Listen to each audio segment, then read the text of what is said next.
ายใต้พื้นดินที่เฮาเหยียบย่าง มีความลับอันมหาศาลล่อท่าการค้นพบเฮาเดินทางไปในสถานที่ที่บ่มีไผเคยไป เพื่อเข้าใจการกำเนิด วิวัฒนาการ และพลังอันยิ่งใหญ่ของโลก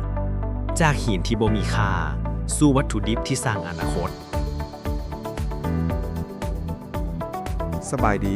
ชื่ออานุสิทธิ์เป็นอดีตนักศึกษาวิทยาลัยเทคนิคสรรพวิชา เรียนจบจากภาคธรณีศาสตร์ สาขาซอกคนสำรวจแห่ธาตุ ในการเรียนการสอนภายในภาควิชา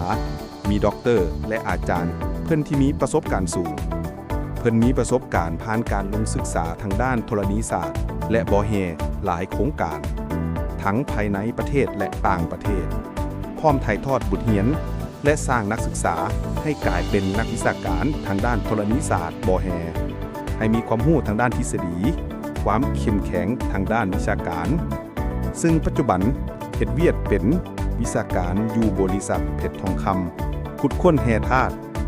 บริษัทพวกเขาขุดค้นแห่บาเน็ตเพื่อส่งออกต่างประเทศอ้ายเป็นคนหนึ่งที่ขอการันตีให้น้องนักศึกษาที่คิดจะมาเรียนสายอาชีพนี้ให้มั่นใจว่ามีเงินเดือนดีแน่นอน